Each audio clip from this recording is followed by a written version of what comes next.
What's going on, everyone? Good Mike Work Commentaries back at you. And if you're watching this, that means I am currently on vacation. I'm out of town for a full week, which means no Raw review, no NXT and AEW talk, no Winged Eagle podcast, no watch along, no nothing. So I decided I would record a retro SummerSlam review to be released while I'm gone. So I'm probably going to premiere this, so you're still welcome to talk in the chat and send super chats and all that stuff. But unfortunately, this is recorded. We're going old school in this episode. So I apologize for my absence, but I figured this would at least be something to hold you over with content until I get back. So I thought about it long and hard and tried to figure out a good SummerSlam review to do. And I don't know how in the last 10 years I have somehow avoided talking about SummerSlam 2005. We've talked about parts of this show before. We've talked about Matt Hardy and Edge and Lita triangle. We've talked about Hogan and Shawn. We've talked about Eddie and Ray and Dominic. We've talked about components of this pay-per-view, but not the entire show ever as a whole. So that's what we're going to do here, and it's been so long since I've actually gone back and watched this thing from start to finish, and it's been a long time since I've watched the Hogan-Shawn match and really got a look at that selling job that Shawn did. And this was a really fun pay-per-view to go back and look at. The card was ridiculously stacked. I was laughing when I was watching the pay-per-view, when I began the pay-per-view to start making my notes, and they were running through like the video package, running through all the matches that are going to be on the card. I'm like, damn, this is a stacked show. All these titles on the line, couple of world titles, big icon versus icon main event. Custody for kids are on the line, real life love triangle coming to life in the ring, all sorts of crazy stuff. And this was a crazy show. Maybe not even the best. I'm not sure how good of a grade I can really give this show, despite the card being really stacked, because there was a lot of bad mixed in with some of this good. And there was a lot of backstory between several of these matches. So we're going to kind of analyze this as we go here. It was a fun show to go back and watch, and it really brought up a lot of memories to me in terms of how I perceived wrestling at that time, what I was doing. I went to my very final show in 2005, didn't attend another WWE show until 2018 at the Survivor Series. So I went a long gap there in between. And my last show that I ever attended was like a SmackDown before WrestleMania in 2005. So this is a really good picture of what was really going on in the company at the time in terms of the feuds and the main events. And we have Batista and Cena recently getting on the map and all of the shit surrounding Shawn and Hogan. It was an interesting show. So I'm really curious to hear all of your thoughts in the chat, in the comments below if you're watching this later on.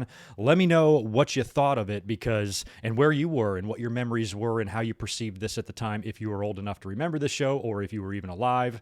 Let me know what you thought of it, because this was a pretty crazy time, and this was a hot crowd, a lot of emotion, a lot of intensity too throughout this whole show. And this particular SummerSlam, I felt as I watched it, just had a different feel. It felt a lot different than the year before, which I felt like it was a kind of a flatter SummerSlam. 04 didn't really do a whole lot for me, but man, they really kicked it into high gear here for 2005. And I think 2006 would be a relatively decent SummerSlam as well, although I think we did have Hogan going over again in that match with Randy Orton. But in terms of this show, it was wild, man. It was wild. So anyway, let's get into it here and start talking about SummerSlam 2005. Goes down on August 21st, 2005. August 21st, ironically, is the date of this year's SummerSlam. But SummerSlam took place this year in 2005 at the MCI Center in Washington, D.C. The listed attendance for the show is 18,176. Lillian Garcia opened up the show with a beautiful rendition of the national anthem, as she always does. She was backed up by the color guard. For the commentary teams for SmackDown, we've got Michael Cole and Taz, and for Raw, we've got Jim Ross, Jerry Lawler, and the Coach. So interesting commentary teams here from back in the day, and Coach was such a douchey heel back then. Jim Ross was still in top form. Lawler was Lawler. Cole was starting to become, a fixture and staple in the company. And of course, Taz, I always enjoyed his commentary. So you really had a good group of guys here, I think, calling the show and telling the story. So I was kind of happy with that. The show opens up with a hilarious United States title match, champion Orlando Jordan defending against Chris Benoit. Now, Orlando Jordan had beaten John Cena for that title, I believe, and correct me if I'm wrong, I believe he beat him for that, I think during the build of John Cena's match with JBL at WrestleMania, because Orlando Jordan was in JBL's cabinet. So Jordan had the title for a while, even survived a match against Chris Benoit, I think the month prior. So there was going to be no escaping for Orlando Jordan in this one. You could feel it, especially at SummerSlam. I remember going into this pay-per-view pretty much knowing that Chris Benoit was going to win the title. However, I didn't know he was going to win it the way he did, and it made me really happy. Orlando Jordan, early on in the match in the corner, catches Benoit with a cheap shot. Benoit goes nuts, and it takes him about 25 seconds to beat the shit out of Orlando Jordan and lock him in the crippler crossface. He taps out immediately, and Benoit wins the United States title in record time in just 25 seconds. So pretty big contrast in years there for Benoit. The year before, he's closing the show, losing to Randy Orton, and then here we are 1 year later opening the show, winning the title against Orlando Jordan. So very interesting, cool to see Benoit back on his winning ways there, because I remember when Benoit dropped the title to Orton the previous year, I was really hoping and expecting, really, him to get back to the title at some point.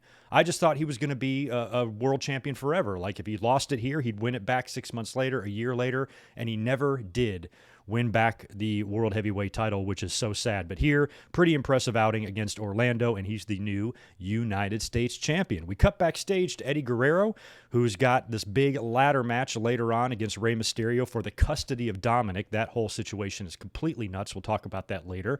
But he's approached by his wife, Vicky. Now, this was one of the first times we saw Vicky Guerrero on TV. She might have been on TV a couple of more times before this, but this was a far cry from the Vicky we would come to know, with the excuse me and the over-the-top persona and everything she did on TV after Eddie Guerrero died. She was very much more reserved, soft-spoken, and kind of like a regular person, and she was a babyface. She was trying to do the right thing, and she was questioning what Eddie Guerrero's motives really are. And of course, he takes offense to that, and they have a little spat back and forth. She leaves, and Eddie just sits there, and he's stewing, and you can tell that his winless streak against Rey Mysterio is really starting to get to him, because he's mumbling to himself and shit. So that match was going to be wild later on, because Eddie is clearly crazy, and Vicky said that she swears she loves him, but he got upset with her and sent her on her way because he feels that she feels that he can't beat Rey Mysterio. So that's going to be nuts. And speaking of nuts,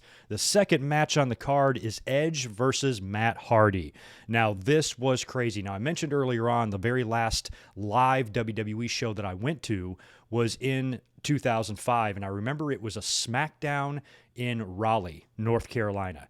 And this must have been a show really close after the news broke and was leaked of the Edge and Lita affair, because I was in North Carolina. I was in Matt and Jeff's backyard. I went to a lot of shows there. Their friends would roam the arena. And that night, I remember a lot of Lita is a hoe chants and a lot of disparaging chants towards Lita. I think there might have been a Raw I went to around this time as well, also in North Carolina, and she wasn't even out there, and the fans were just chanting Lita is a slut and all this stuff. So I remember it was really close to when all of that was kind of leaked, and then of course when Matt Hardy found out about it, he went public. He's basically the one that told the world about this affair, and it was a big deal online, and I remember just being really surprised and really shocked. And it got Edge and Lita a ton of heat, not only from the fans, but from the locker room. And during that time, correct me if I'm wrong, they were doing the angle with Kane and Matt Hardy and Lita.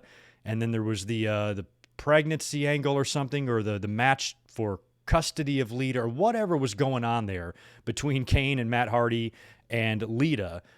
Matt Hardy got hurt during that. He had to go.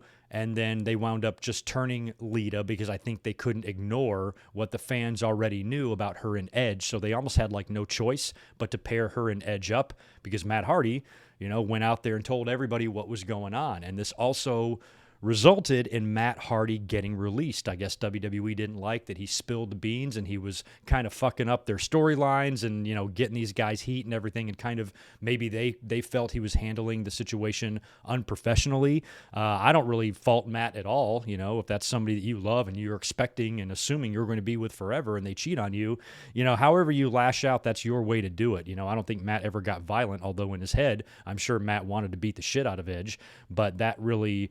It never got down to that. There were some rumors and some slashed tires and things like that, but nothing physical or violent, I don't believe, ever really went down. It was just how Matt kind of handled it and just told everybody the entire story I remember watching some shoot interview that he did, and he detailed the entire thing from finding out, and I was across the room in the other part of my house, and I could see through the window her phone was lighting up at 3 a.m. after we had just fucked for 3 hours, and I went and checked her phone, and it was Adam. I mean, he just went through everything here. So that got Matt Hardy released, but it was a bullshit release, like we would see 5 years later with Daniel Bryan. And the fans got really, really pissed and made a lot of noise about it, to where I think Matt made it nearly to the end of his 90-day, and WWE brought him back in and rehired him, largely in part because of the fans were saying, yo, this is bullshit. And I remember Vince brought him back out on TV, this is Matt Hardy and all that. So that was a great moment. Now, Matt had appeared prior to this, and it was probably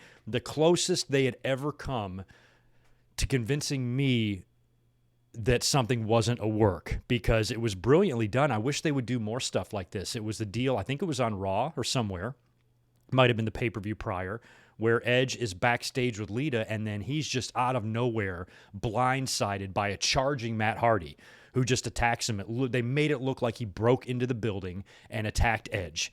And as soon as I saw that, I was like, holy shit. And then I'm like, okay, this is a work. But at the same time, wow. You know, I just try to put myself in Matt Hardy's shoes, or Edge's shoes for that matter, but mostly Matt Hardy. This has got to be extremely difficult to be able to, you know, especially in the particular line of work you're in. It's one thing if you're just two lawyers and you're forced to sit across the desk from each other because you happen to work together and you're both involved with the same woman. Yeah, that can be tense and awkward and all of that and horrible, but, you know, it's probably manageable. In this line of work, you're actually fake fighting someone. So how are you supposed to go out there and be so physical with someone that you fucking hate, but at the same time be professional and all of that? It's just got to be so hard. I mean, I know there's big money at stake here, and this is your job, and you have to do that. But man, it would just be, to me, it would have been just really hard if I'm in if I'm in Matt Hardy's shoes to do this. And Edge, he's talked about it before. During all of this, you know, he did have a lot of remorse in his heart. He ruined his friendship with Matt Hardy. And he did a lot of damage, got him a lot of heat. He had regrets, you know, and he had remorse, and he did feel bad for what happened. So now he's got to go out there and awkwardly, you know, really, really pretend to hate this man that he did wrong, a man that was his friend.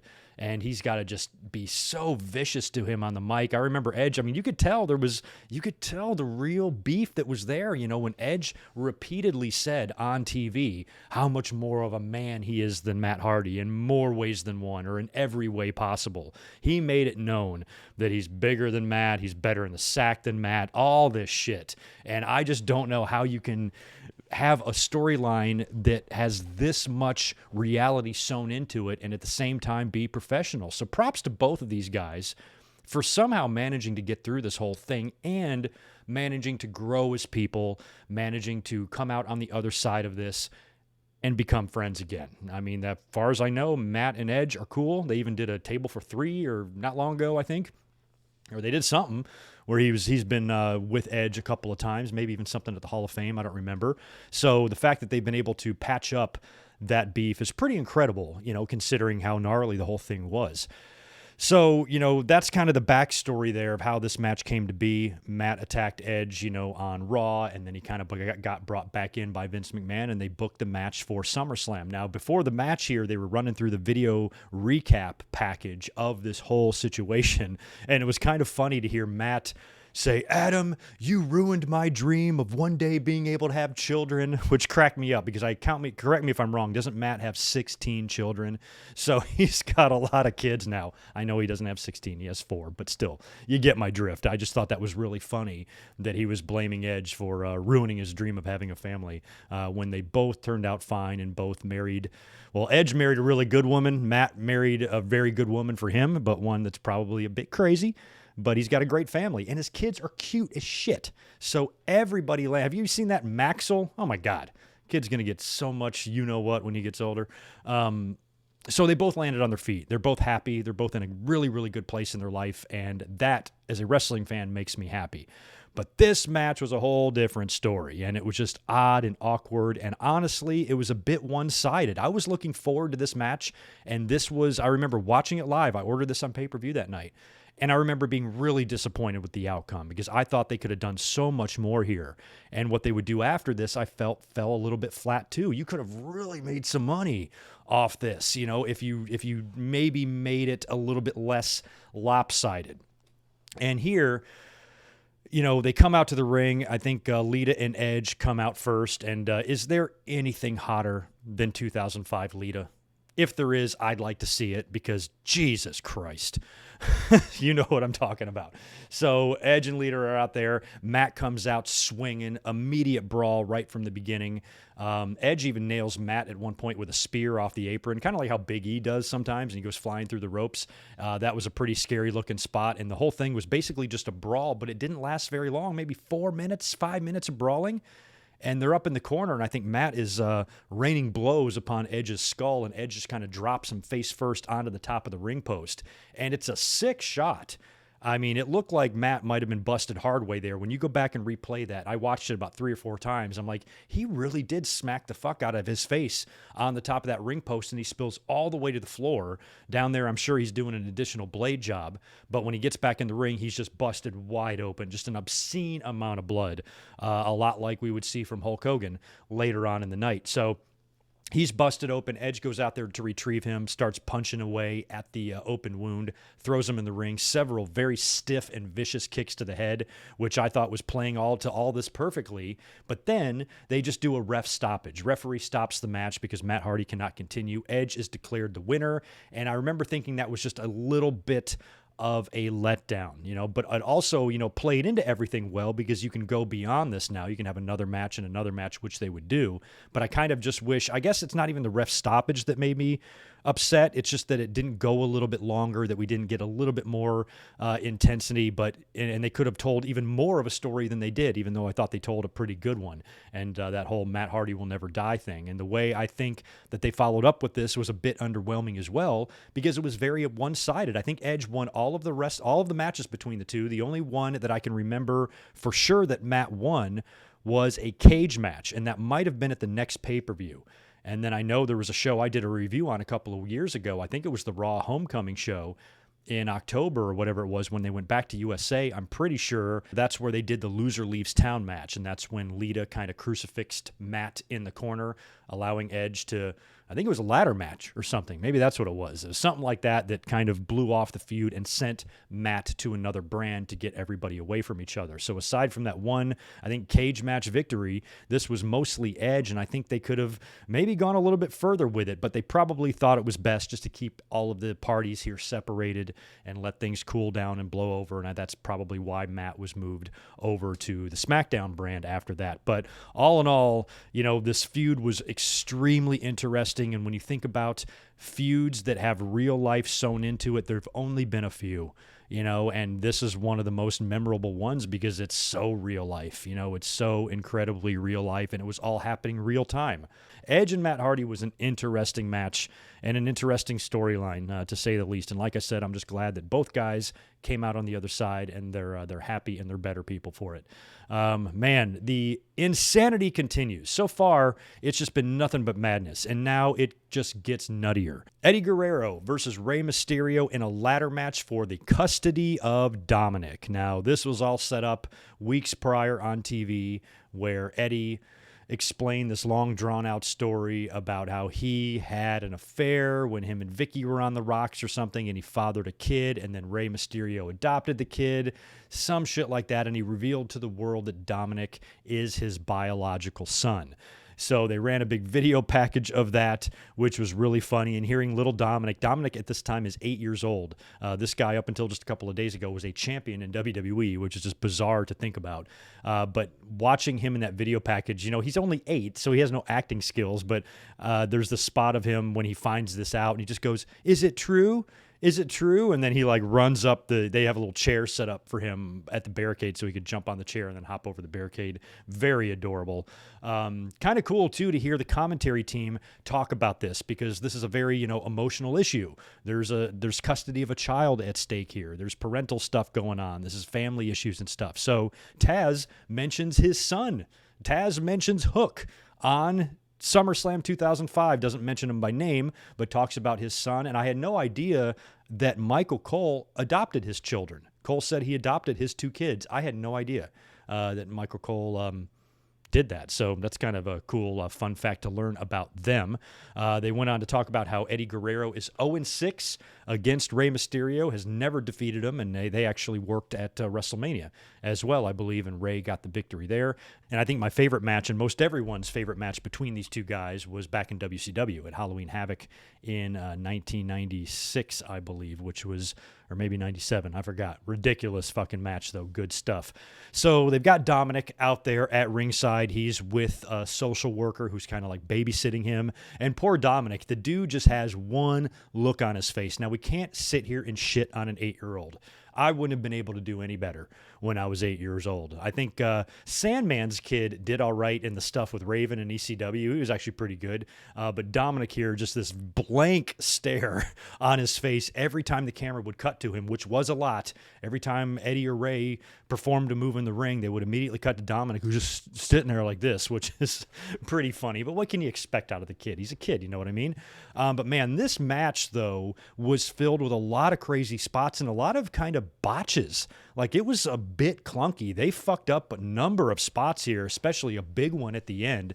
And I think the sickest one was when they were trying to do like I guess somebody was trying to do a sunset flip or something on the top of the ladder, and Ray winds up backdropping Eddie Guerrero, who falls over the ladder, but there's also a ladder leaning up against the ladder they're on. And so then Eddie falls on the leaning ladder, which then topples the other ladder over, which Ray is on top of, and he twists and falls and lands right on his leg.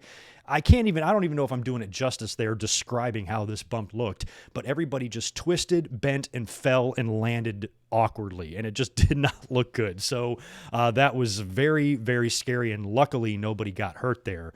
And even when Eddie is coming down, when he gets backdropped, like his legs hit the briefcase and the briefcase goes swinging, and there would be more than one time where Eddie's legs had hit the briefcase during this match. So it was all over the place. There was at least 3 or 4 other really nasty bumps here, including one on the outside of the ring that just looked really bad on poor Eddie Guerrero, because he had no way of really protecting his neck.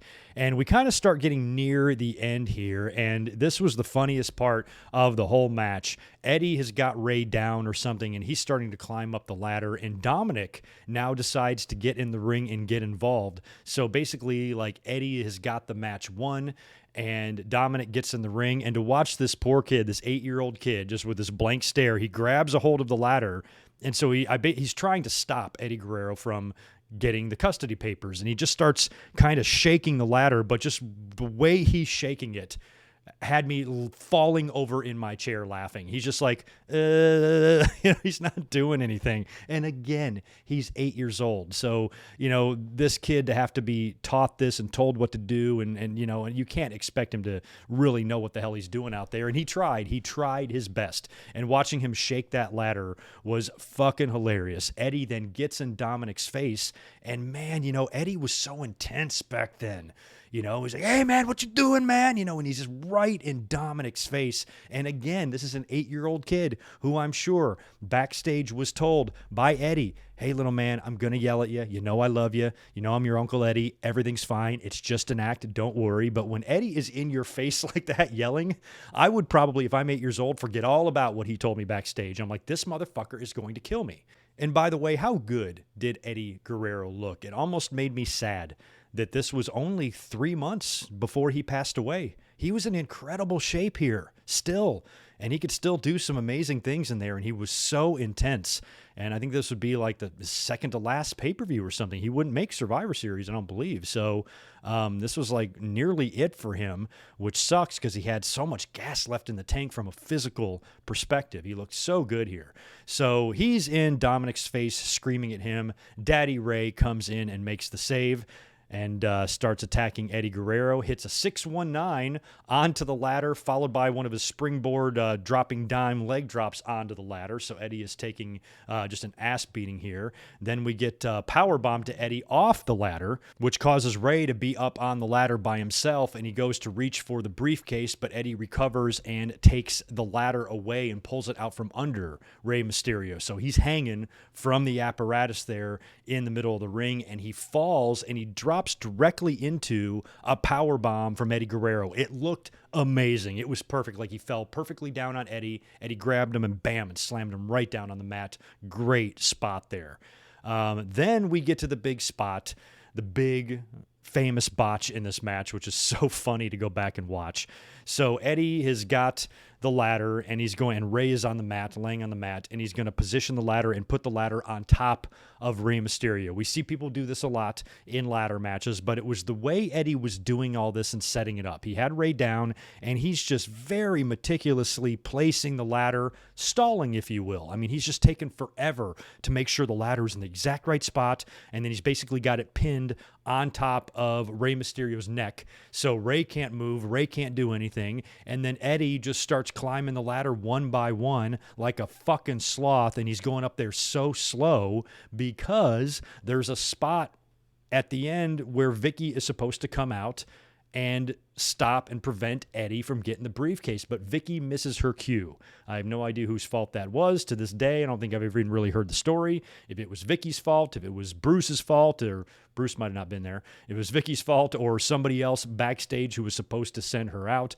whatever happened there, she didn't come out. So Eddie basically has the match won. He's on the ladder. Ray is down. There's nobody around. He's 2 feet away from this briefcase, but he's stalling. And finally, I guess they basically call an audible, and Ray from underneath the ladder starts jiggling the ladder and starts shaking it, and then he pulls it out from Eddie Guerrero, and they do the same spot that they did with Ray just a little while earlier with Eddie this time hanging from the top. So he pulls the ladder out from Eddie. Eddie's dangling up there, and then Ray goes to grab him by the leg and pulls him down, and Eddie just starts doing the splits and lands on the mat. And how he didn't tear his knee into a million pieces or snap an ankle completely off, I have no idea. He could have pulled, torn, or broken something so easily on that spot, and he hit the mat, and you could tell the way he bumped, it pissed him off, because he starts slamming his hand on the mat. I think he had Charles Robinson on the outside of the ring, one of the referees, and he's like, "Where the fuck was Vicky? Where the fuck was Vicky? God damn it." And he's screaming. He's so fucking angry. And I'm like, oh my God. So they basically have to redo the entire spot again, but they stall for a while. Eddie Guerrero hits 3 beautiful 3 amigos onto Ray, with the third one being on the ladder. That looked really good. And then they basically just redo the spot. So Eddie's got the ladder down. He climbs up again. And this time, Vicky comes out. She gets in Eddie's face, and she's trying to ask him to, not get the briefcase. He's yelling at her. And then she winds up shoving the ladder over, and he falls. And then Ray recovers. He starts going up the ladder. And in kind of an odd spot, Vicky then kind of climbs on Eddie's back, and Vicky is kind of like holding Eddie back. Like if Eddie really wanted to, he could just swat her away and get up there, but she was able to hold him down. Ray climbs up the ladder, retrieves the briefcase to an enormous pop from the audience. Dominic runs in the ring, tearful embrace between father and son. Great moment. The fans loved it. This match was completely and totally bonkers. And despite the problems they had, despite the couple of botches that could have resulted in really, really serious injuries, and Vicky missing her spot, despite all of that, it was still a really good match, a memorable match, and a super intense match. And it's one of the craziest angles they've ever done. I don't think, to the best of my knowledge, they've put any kid's custody on the line since then. It's a very strange thing to do. And I remember at the time kind of not liking it. The only thing that was making it good was the fact that they were doing an angle like this with Eddie and Rey Mysterio. At the time, 2 of the best wrestlers in the entire world. So at least they were the ones running with it, and they proved that they can make something so fucking ridiculous and something that fans know in real life would never happen.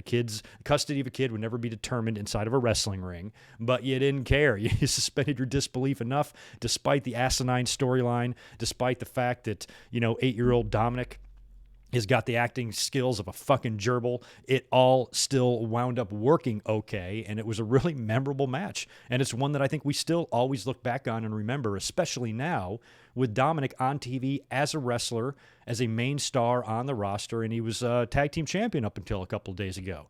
So that's pretty amazing how far we've come and how little Dominic was back then and how he wasn't capable of doing a whole lot. The kid had one expression on his face. He when he moved, he barely did anything. And now the kid's grown up to be a fine young man and a hell of a professional wrestler. So crazy stuff here, and crazy to go back and look at that again. My God. After that, we got Eugene versus Kurt Angle. This match is for the gold medals. Now, Kurt Angle was doing a deal on TV where it was kind of like a beat the clock challenge. I think it was like 2 minutes or 3 minutes or something like that. And if anybody could last that long with Kurt without getting beat, that they would win the gold medals. Well, he annihilates a bunch of jobbers and a bunch of enhancement talent, leading up to Eugene answering the challenge. And Eugene on TV, it was Raw, I guess, Raw or SmackDown or something. He survives. He survives the 3 minutes and wins the gold medals from Kurt Angle. So Eugene comes out to the ring first. He's got his cheerleader, Christy Hemme, with him. She looks great. Now, I believe she was fresh off that Diva Search thing or something. So she kind of had just gotten there, maybe like the year before or something. So she was kind of like his backup. The crowd, ironically, was firmly behind Kurt Angle. This is one of those nights where it was a bizarro crowd, although they weren't in Montreal or anywhere or Toronto or anywhere in Canada. They were right here in the good old USA in the nation's capital, and they wanted nothing to do with Eugene, and Angle was getting all of the support from the crowd, which I kind of like to see. And much like the Benoit and Orlando Jordan match that opened the show, this was virtually a squash, although Eugene did have a little bit of offense. It was mostly Kurt Angle just beating the shit out of him and eventually locked in the ankle lock in just a couple of minutes, and Eugene is tapping out like crazy. And after the match, Kurt Angle goes out to the outside of the ring and grabs a chair. You think he's going to destroy Eugene with it, but instead he just tosses Eugene outside of the ring and makes the referee put the gold medals on his neck while he stands on the chair and reenacts his Olympic gold medal winning ceremony, which was fucking funny. And we would be this would just be 1 year before he'd be gone to TNA. He left in the summer of 2006, correct? And he would be on TNA television about 1 year after this. So that's pretty crazy to think about as well. After that, we go to the parking garage, where we have the best car wash of all time taking place, with a bikini-clad Stacy Keibler, Tori Wilson, Maria Kanellis, Ashley Mazzaro, and Candice Michelle. They are all scrubbing the hell out of this presidential limousine with the presidential seal on the back door, and the window slowly rolls down to reveal that it's Vince McMahon in the limo, and he goes, "Why not?" And the limo drives away and shows a McMahon for President bumper sticker. Oh, my God. Could you imagine if Vince actually ran for president? Man, oh man, oh man. We've already had a crazy one in the White House. We don't need another one. So I hope Vince, well, I guess he's 75 now. He's not running for nothing. But man, could you imagine if he actually put his name on the ticket back then? That would have been crazy. After that, we get a WrestleMania 21 rematch. We've had more than one of these on this show. And this is Undertaker versus Randy Orton. Of course, they had a hell of a match at WrestleMania 21 with Undertaker going over and maintaining the streak. This was another chance for Randy Orton. And Randy, I'll tell you what, after seeing this match, it makes me even more angry that they had him lose to Hulk Hogan the next year, because he had a couple of great SummerSlams that year, right? He was pretty impressive in 2003. And then, of course, 2004, he won the title. And now here, he's wrestling The Undertaker, and he's going to get that win back from WrestleMania. Very good match between these two. Randy Orton was an excellent opponent for The Undertaker because, you know, he was athletic and he was smooth and he was kind of a different guy for Undertaker to work with, and they had great matches together. They had a great program. They worked with each other a lot, and this was a big learning experience for Randy Orton because he was still so young back then, but man, he was so good. Watching this match, I'm like, man, this guy knows what he's doing. This fucking kid. And John Cena would show me some of the same things in the next match. But the match all in all was good. Nothing too crazy, no over-the-top spot here. This was all centered around the finish that they did. And I didn't like the finish. That was the one part of the match that didn't come off so good because this was clearly Cowboy Bob. They do a deal where Orton and Taker and Randy are in the ring, and then a fan starts wandering into the ring. But if it's really a fan jumping the barricade and getting in the ring, even if he's old, security is going to swarm that motherfucker and tackle him down and beat him into the mat or beat him into the ground. So the fact that they were kind of getting in there, kind of gingerly trying to get him out of the ring, and even Undertaker kind of gets involved, and it's just enough distraction to where Undertaker's so focused on this stumbling, bumbling fan that for some reason security can't manage to get out of the ring, that he turns around and eats an RKO and gets beat. And Randy Orton beats The Undertaker at SummerSlam. Michael Cole said during this match that this was The Undertaker's, I think, 14th consecutive SummerSlam, so he had not missed a SummerSlam since his debut. He had worked every single one. So that was an interesting stat that I didn't even really think about that I thought was cool. After the match, after Undertaker loses, Randy Orton goes out to the aisleway and joins the fan where the security guards have in the aisleway, not down the side of the entrance or not back through the back exit there or whatever. They've got him right in the fucking entrance ramp. And of course, Randy Orton joins him and he starts peeling off makeup to reveal that it's Cowboy Bob Orton, which was cool to see Cowboy Bob, but we all knew it was Cowboy Bob. You know what I mean? So anyway, Undertaker lost to Randy Orton, and Orton got a big, big win, and his win back from WrestleMania 21. After that, the WWE title is on the line. John Cena versus Chris Jericho. All sorts of stuff revolving around this match as well because Chris Jericho was on his way out. He was going to be leaving the WWE, and he would be leaving the next night in a loser leaves town match or whatever he did. But prior to that, he's going to wrestle John Cena for the WWE title. It would have been cool if they would have done like a CM Punk type of thing where Jericho says, I'm going to win the title and leave the WWE with it and leave and win the title and stick it in his refrigerator or something like that. But Jericho was going to be kind of taking a break away from wrestling and WWE around this time. So they showed kind of a recap of what brought this match on, and they showed the Chris Jericho segment, or what the hell is this talk show? The highlight reel, when John Cena was drafted to Raw. And you correct me if I'm wrong here. Is that not one of the biggest pops in wrestling history? I think it's right up there with the Triple H at Madison Square Garden return pop in 2002 when they announced the first pick in the draft or whatever on the highlight reel on Raw in 2005, and it turned out to be John Cena, and the roof blew off the place. And it was very eerily similar to Triple H because he got the biggest ovation, nearly one of the biggest ovations in the history of Madison Square Garden, and within about a year, all the fans had turned on him, and less than a year actually turned on him, hated his guts, and the reign of terror started, and they just wanted nothing to do with Triple H because he held people down and he sucked and he couldn't wrestle, all that stuff. And here, John Cena, it's the same thing. The roof blows off the arena the night he comes out on Raw, one of the biggest ovations ever, and within a year, fans were sick of him, they turned on him, and when he had that match with Triple H at WrestleMania 22, they were all against John Cena. It took less than a year for the fans to turn on him and Triple H after they have, two of the biggest Road Warrior pops the business has ever seen. So it was kind of cool to look back to see how this match came about. The fans were super into this as well, and that's why I miss, this intensity. Here in current times, we have just gotten back to having fans in wrestling after a 1.5 year long pandemic, and they're back and they're energetic and stuff, but I don't think we see crowds anymore the way we did back then. I mean, there was literally electricity in the audience, and like they are with most John Cena matches, all the fans were very, very vocal, and it felt like it was a 50-50 split, and it was fun to watch. And you look back at this, relatively still kind of green John Cena, but even at this time, even as young as he was into his run, he knew what to do. He knew how to work a crowd. He knew how to sell things in the ring. He's still, like I said, he's never going to be Bret Hart or Shawn Michaels or Kurt Angle or Eddie Guerrero, but John Cena has his own style, and John Cena understands how to put together a match and how to work a match. And despite his, still inexperience around this time, he did an amazing job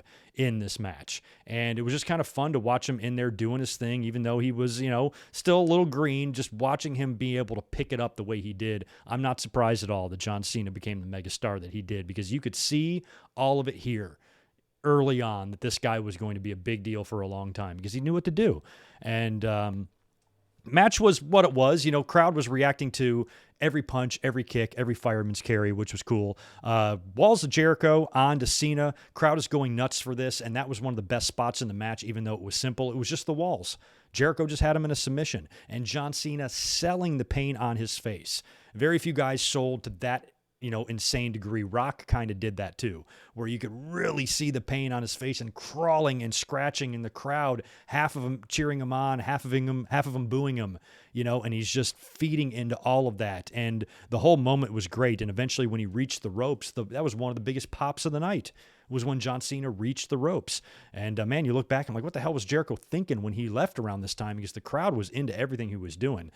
Jericho, in the end, the finish sees him getting angry at the referee, just starts talking shit to the referee, not paying attention to John Cena, and winds up walking in to an FU for the win. And John Cena hits him with his finisher, pins him right there in the middle of the ring, and retains the title. Now, of course, the next night on Raw, I remember in the dirt sheets and stuff, we were all kind of thinking that this was going to be the end for Jericho. But instead, he wound up coming back the next night on Raw. They would do the match again, I believe, and it would be like a loser leaves town match, or if Jericho lost, he'd be fired. And Eric Bischoff fired him at the end of the show, and he was dragged away, kicking and screaming, and that's the way Jericho wanted it. He wanted to be dragged out. He wanted to leave his mark as he was being dragged out the door, because he knew he would come back. And I remember the day after that Raw, the next day, because back then, there was no Twitter and shit, but a lot of wrestlers had websites, and Jericho had a website as well.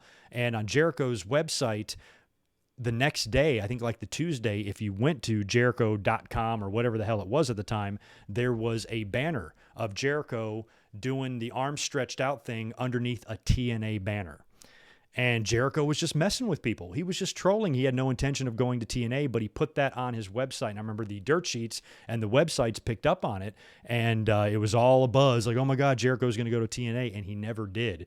He just did other stuff, and he would come back in 2007. But that whole situation was really fun with Jericho and John Cena, and it was cool to see John Cena doing his thing here in a big-time match back in 2005. So good match there. It was fun, and it was definitely the better of the two title matches that we had that night. Like I said, that was only one of two title matches on the show. The next one was Batista defending the World Heavyweight title against JBL. This was a no-holds-barred match, a stipulation that was picked by JBL during the build to this whole angle here. So JBL dropped the title to Cena at WrestleMania. Now he's going after the other one that Batista now holds. So JBL makes his big, elaborate ring entrance with the car and the music. I actually liked JBL's theme music. Not liked it like I would listen to it when I work out or anything, but I liked it because I thought it fit him. I thought it fit his character, and with the big horns on the limo and everything, and he comes out there, and then they start dropping the JBL money from the ceiling, which was pretty funny.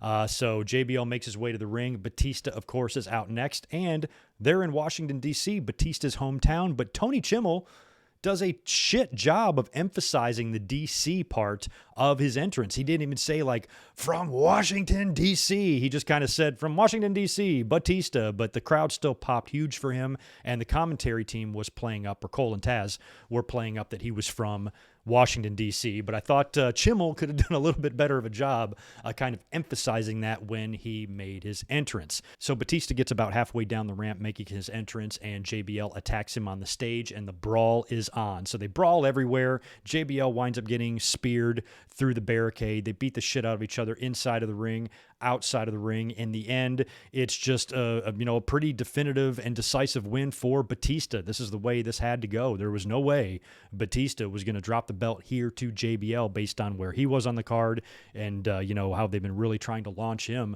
I remember watching this, not really being too concerned with any sort of a title change here. I didn't think either match was going to have a title change, to be honest, and neither one did. In the end, Batista overcomes JBL, nails him with a pretty vicious Batista bomb, and then picks him up and gives him a second one on the steel steps that are inside the ring and pins JBL for the win. So Batista retains the World Heavyweight title there. No big surprise, and honestly might have been one of the weaker matches on the card.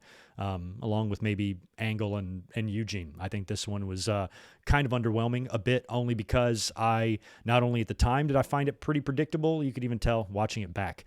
And we had already had some pretty intense moments by the time we got up to this match. So this might have been a better match to open with, to be honest. I think they maybe should have. If they could have redone this, I would have had this, or maybe go on second. Maybe have Benoit and Orlando go on first to have, the crowd off to a really hot start there with Benoit winning the title, but then, transition into JBL and Batista and just get this match out of the way early so the crowd might be able to react a little bit better to some of the spots they were doing, before the big ladder match and shit went down. You know what I mean? So that might have hurt the match a bit too, but in the end, I liked Batista around this time, so I was happy to see him retain there, and that leaves us with the main event. Icon versus Icon, Hulk Hogan versus Shawn Michaels. What an interesting feud and time period this was. This was all set up in a brilliant way after WrestleMania 21, when Hogan kind of came back and disposed of Muhammad Hassan at WrestleMania, and then Shawn Michaels had asked Hogan to be his tag team partner in a tag team match with Hassan and Daivari, I believe, at a pay-per-view, and then Shawn was like Mr. Hulkamaniac guy. And I remember watching the Raw where Shawn was like down on his knees in the entranceway, asking Hulk Hogan for one more match, asking him to be his tag team partner against Muhammad Hassan. And I'm like, this is so weird to me, because the Shawn that I remember, like DX Shawn, 97 Shawn, despised Hulk Hogan. Shawn should thumb his nose at Hogan, because in the ring, you're talking, as Bobby Heenan would say, you're talking ice cream and horse shit. I mean, they are as two opposite as you could ever be inside of a ring. And I always thought, back in the day in the Monday Night Wars, I'm like, oh my God, Shawn is better than Hogan in the ring. He's better than Hogan on the mic. I would love for them to work a program and Shawn just to eviscerate him on the microphone. So to see Shawn kissing his red and yellow ass was blowing my mind at the time. And then I think they teamed up again on Raw, and that's when they did the really well done turn, because I didn't see it coming. It swerved me. They were doing the poses. Shawn would pose with Hogan. And Shawn was so scrawny back then. To see him like doing the pose with Hogan, it looked like me doing the poses with Hogan. It just didn't look right. He looked so, they didn't match. Shawn was doing the thing and the ear thing. So they're posing on Raw, and then Hogan turns around during the celebration and just eats a pretty vicious super kick. Got to give props to Hogan. He took that thing full on the jaw, and he went down, and Shawn does the very dramatic stare as he's looking down at Hogan, and that was going to set up the WrestleMania match the SummerSlam match. Now, it would get weird between the two of them, because during the build, that's when some of the bad feelings and the animosity started. Now, I believe if I remember the exact story, this was supposed to be more than one match. This was supposed to go 2 or 3 matches. I think it might have been like a best of 3, with each guy winning one and then probably Hogan winning the blow-off. Although I suppose Shawn could have. But looking back around this time, I thought for sure Shawn had a legitimate chance to win this match, because Hogan, this must have been a new contract for him or something, where he had a little bit of more of creative control than he did before. Because when he came back in 2002, he was jobbing to everybody. Jobbing to Brock, jobbing to Angle, jobbing to Rock. He was losing all the time. It was pretty common for him to kind of lose. But now that he was back, a couple of years after the Mr. America stuff, he was treated more like that Babe Ruth character. And I remember as a fan, as kind of a smart fan, because by now all the fans are smart, to me, nobody was better than Shawn Michaels. And to me, it would have been an insult if Hogan would have beaten Shawn Michaels. And that's the way I felt going into this, but I had no idea about all of the stuff going on behind the scenes. So if it would have been the original plan, it probably would have been pretty cool to see these two guys actually work a 3-match program, and could have gone down as one of the best ever. But Hogan, like Hogan tends to do, always seems to have a fucking problem with something. So during the build, Shawn does some stuff to Hogan that he doesn't like. He impersonates him on that fake Larry King show. They do a face-to-face interview and promo, and I think Shawn just lights Hogan up on the mic and says a lot of shit that I guess Hulk Hogan didn't appreciate. Shawn has adamantly defended himself throughout the years about this situation, saying that he asked Hogan if it was okay. Hogan gave him the green light to go out there and say anything. He wouldn't do anything to go out there and deliberately disrespect him or shit on him. And Hogan said it was fine. Shawn went out there and did it, and then it turned out to be a big issue. Now, part of me can believe, it's hard to believe Shawn because he has said some fucked up things on the mic, like the Sunny Days incident that got him in a lot of trouble with Brett or whatever, but this is a different Shawn Michaels. So this Shawn Michaels claims that he got the okay from Terry to say these things, and then Hogan got mad and decided that he didn't want to do the 3-match deal anymore. He wanted to back out of that, and to make matters worse, now that it's going to be a 1-match deal and a program instead of a 3-match, he now wants it to be heel versus babyface, and for Shawn just to be full-blown heel, and that's the way the whole program and feud had to go. And because of a lot of what they did, Hogan backed out of the original agreement, and now it was just going to be 1 match with Hogan going over. And knowing, how do you think that felt with the ego that we know Shawn Michaels to have? How do you think that went over with him?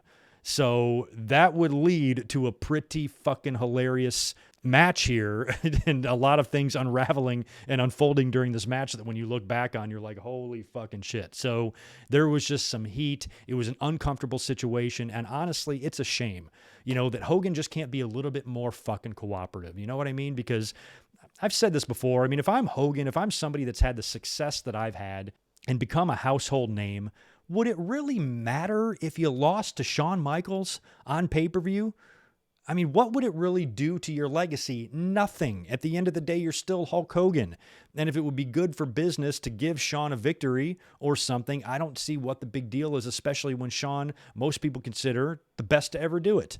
So to me, that was just shitty. So I don't blame Shawn at all. And a lot of, when you think about it, this is also a really interesting match because these are two of the most difficult people behind the scenes to have ever worked in wrestling, especially earlier Shawn when he had, the drug problems and stuff, how difficult he was and what a handful he was to have to deal with. And then you have Hogan on the other side with this creative control. It doesn't work for me, brother shit. That is a clashing of egos right there of epic proportions, because both of these guys were going to butt heads and they were, not going to let their egos get trampled on. And Vince, I guess, sided with Hogan, decided Hogan's going to go over. Okay, that's fine. We're going to do what we have to do because Hogan has that stroke, has that pull, has that written into his contract, whatever. Shawn didn't take it very kindly, and the match would go down here and unfold in a pretty funny way. So anyway, Shawn is out first. Then Hogan comes out to a big, grand, real American entrance with a big American flag banner behind him. And the match begins, bell rings, and let the selling begin. And right off the bat, during the initial lockup, Hogan shoves Shawn down, and he goes flying and flopping through the ropes and all over the place. And I remember watching this. I guess it wasn't clicking in my head because I had no idea the backstage beef. I was just like, what is Shawn doing? He is really trying to make Hogan look good when really he was trying to make Hogan look like an idiot. I got to admit and say that I didn't really understand what was happening when it was happening. It took me like 2 days later when I hear the backstory. I'm like, oh. And the next night when Shawn, would basically just turn right back into being a babyface. Because he just had to be a heel for this particular program, and then it was like wiped clean from the slate like it never happened. So I didn't know any of that till after the fact. So as I'm watching this match, I know Shawn's acting funny, but clearly something's wrong with him. But I didn't really know what my eyes were seeing at the time. You know what I mean? And maybe some of you felt the same way when the match was going on. So Shawn is just overselling everything. He's bouncing off the turnbuckles and bouncing off the ropes, and he'll take a back bump only to pop up, twirl around, and do a flip to fall back again. He was all over the place here. Hogan gets busted open badly. I believe he takes a chair shot here or something, but he just makes his blade job completely obvious, and he just draws a line across his forehead with a razor blade, and an uncomfortable amount of blood starts coming out of his head to where it's running in his eyes, and there's even one spot where Shawn's got Hogan in a headlock, and the blood is just all down Shawn's arms. It's fucking gross. So Hogan's busted open. This match is all over the place. Finally, we start getting our first ref bump followed by another ref bump. And then Shawn nails Hogan with, I had to write it down because it all happened in a row and I couldn't believe it. It was a low blow, really vicious low blow, and a chair shot, and his top rope elbow, and his sweet chin music to Hogan's face. There's no referee around, but when the ref finally gets there, Hogan, of course, kicks out of all of that and then begins to Hulk up. And this was probably my favorite Hulk up victory of all time because Hogan, of course, does his thing. He does the 3 punches to Shawn. He throws him against the ropes, hits him with the big boot, and that was my favorite part. Watch Shawn sell the boot. Shawn takes the boot, falls down, pops back up, does a complete spin around, and then a complete front flip to land on the mat. And while he's doing this long, drawn-out, dramatic bump, Hogan's back is turned for some of it, but then he turns around to kind of catch the very last bit, and Hogan like throws his hands up in the air like, what is going on? And just to see the look on his face was hilarious to me. And then, of course, Shawn right there is in prime position for Hogan to drop the big leg on him, and even the pin was funny. He hits Shawn with the leg. Shawn's over dramatic on the sell, of course, and then when Hogan goes to hook Shawn's leg just stays stiff, like stiff as a board, straight up in the air for the 1, 2, 3, and Hogan gets the victory. So after the match, they kind of do the stare down in the ring where Shawn is basically telling Hogan, like, I had to know. And that's a good story from a kayfabe perspective, one of the best ever, wanting to know if he's as good as the real best ever, as the Babe Ruth, as the biggest name ever. He wanted to test himself against the best. And he told Hogan that as he shook his hand, I had to know. And even Hogan, you watch that handshake and Hogan gives him a real firm handshake. Because Shawn's not really much of a tough guy. He's lost every fight he's ever been in. I'm not sure who would really win in a real fight between Hogan and Shawn in 2005. Hogan was filled of artificial body parts and he was old and had back surgeries and stuff, but he might have been able to take Shawn. I don't know. So even in like the handshake, you could tell the way Hogan was looking at him. You had to know that Hogan knew what he was doing. Or Hogan had to know what Shawn was doing. Look, you try to make me look like an asshole overselling for me like that. Really firm handshake. You could tell there was just some bad feelings there. And the very next night on Raw, Shawn basically comes out and admits that Terry was a pain in the ass during the build, and that's why he had to be a heel. And now he's just back to regular Shawn Michaels, just like we remembered him before all of this started. Very bizarre, very weird time, and some interesting segments in the build to this. Even the go home that I didn't mention earlier prior to the match, I think it was the go home show on Raw was the one in Montreal where Shawn called out Brett and they made it look like Brett was coming out. One of the greatest heel promos of all time. 1 week later, babyface. Crazy time. But that was a wild, wild pay-per-view, man. It was fun to go back and look at. Again, based on the way the card was, like I said, I haven't seen the show in many years. So when I was looking at the card, when I was prepping my review, I'm like, this card is stacked. But I got to be honest, I don't think the show was as good as it could have been for a card that was this stacked. You know what I mean? So, if I'm going to give it a grade, I'll give it a B-, something like that. But I think the card was set up and positioned to be an A+ show, but fell a hair shy of that just because of, some of the issues and stuff going on behind the scenes and out in front of the camera here. But what a crazy time, man. SummerSlam 2005. So there you go. I appreciate you guys hanging out and watching this since I am on vacation here, and I will be back here in just a few days. To get back to business on the YouTube channel. So thanks for being here now. Thanks for watching this review. And be sure to leave me all of your comments, your memories, and what your thoughts are on this show and a lot of these crazy-ass matches that went on here and all of this intensity and everything that was going around at this time was really interesting in WWE. So if you have memories of it, I would love to read them. Leave them below.